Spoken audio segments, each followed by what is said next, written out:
Incoming transmission. SESF Galactic Strategies Update. As we navigate through the complex dynamics of galactic warfare, the strategic coordination and timely dissemination of information remain paramount. This report, dated July 22, 2244, provides a comprehensive update on the current state of the Super-Earth Special Forces SESF operations, including crucial aspects such as galactic supplies, equipment status, food distribution, and the ongoing conflicts on the Automation and Terminid fronts. Our objective is to keep all divisions informed and aligned with the latest developments, ensuring that our collective efforts are directed towards maximizing efficiency and effectiveness in defending our territories and securing resources critical for our survival and victory. Galactic Supplies E710. Super-Earth's E710 fuel demands have increased significantly, especially following the loss of planet Merida, which resulted in a reserve loss of 15.933 trillion barrels. Before the war, Super-Earth and its armed forces consumed about 11.7 billion barrels per day.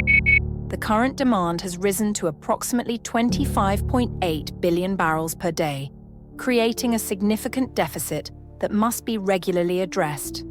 This high demand puts Helldiver equipment, new factories, and even raw materials at risk. We need to establish more supply lines and ships. Transitioning from fuel to our biological assets, the Ministry of Expansion has authorized the use of 27 of its Terminid farming colonies for experiments by the Ministry of Unity. It has been observed that Terminid colonies grow most rapidly when under physical threat, accelerating the Darwinian growth of their populations. Equipment. As we bolster our supplies, the readiness of our defense systems is equally critical.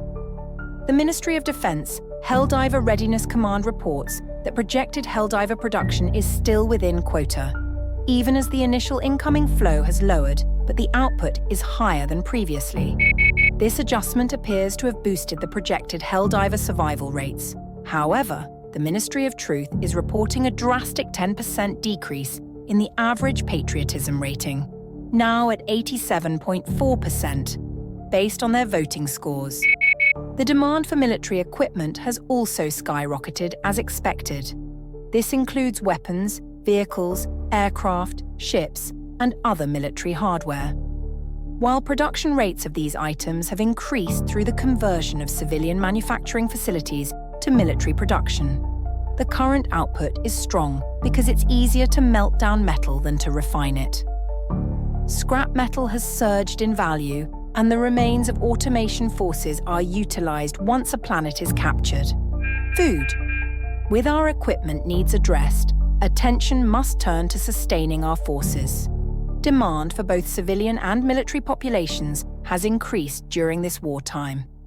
The Ministry of Expansion is hoping for a 25% annual increase just from elevated output from citizens, as more children than ever are expected to turn 7 this year, according to a Ministry of Unity census.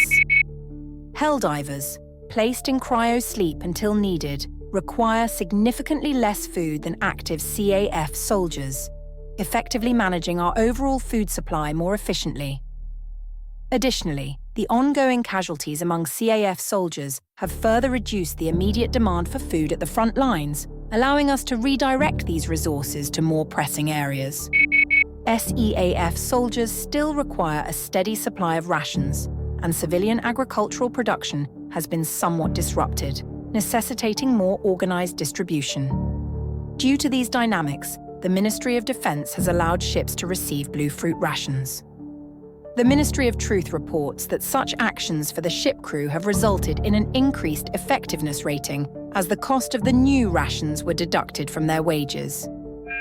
Federation status. As we manage our resources and personnel, the broader strategic context continues to evolve. The Super-Earth federal government has been actively creating new laws around citizen classification, which has centralized control to the Ministry of Humanity, now authorized to issue more C-301 permits. The Ministry of Defense has also transitioned to a more unified command structure, where they no longer need to request permission to conscript individuals. The President has asked the Ministries of Unity and Expansion to further mobilize industry for war production, granting new permits for larger pipelines for E710 and streamlining health and safety measures to enable the smallest workers to clean up battle zones and collect scrap. The Ministry of Truth marks the decline in new members to the armed services, and its budget was just increased by 300%. Galactic War, Automation Front. The status of our Federation inevitably impacts our engagement with the enemy. Automation forces have been halted in their push towards Super-Earth. Their initial invasion force has been depleted, and it seems the supplies they brought, and most likely stole from planets like Malavlon Creek, are being used to build new factories under the guidance of their cyborg masters. We have reached the point where we have cut their forces in half and now have the supply lines to free several sectors as long as we can hold the line. New weapons have provided a marked improvement in fighting for Helldivers. However, the boost in reinforcements for SEAF to hold these planets has also run its course. E710 for supply lines is also running low, requiring back-and-forth battles as we try to maintain supplies. Terminid Front. Lastly, the ongoing evolution on the Terminid Front requires our vigilant attention. Nests have continued to show forms of a Darwinian explosion, evolving at a rapid pace and increasing in numbers, providing E710 to the ongoing war. When we strike them with force, however, they develop larger mutations. New super-tall spore towers seem to allow for the faster maturity of spawn, meaning larger and stronger Terminids can hatch before we can eliminate them. With the destruction of Merida, we lost a significant chunk of our reserve E710. We cannot continue to implode planets without losing the fuel we need. Our best course of action is to continue to move back and forth, targeting eggs where we can, which will help keep them under population control, lower the mutation count, and feed our supplies. Divided they shall fall. Enemy ranks are divided while we stand united. We have the means and the supplies. All we require now is the will to press our advantage. The automation menace will not be pushed out of our space in a day, but the time to do it has never been so advantageous. We scrapped their army before as they pulled back, and this time we'll do it as they have nowhere else to run. The Terminid mutations will have to be dealt with, but right now their corpses are fuel. For every one bug killed, we must now eliminate 10 bots.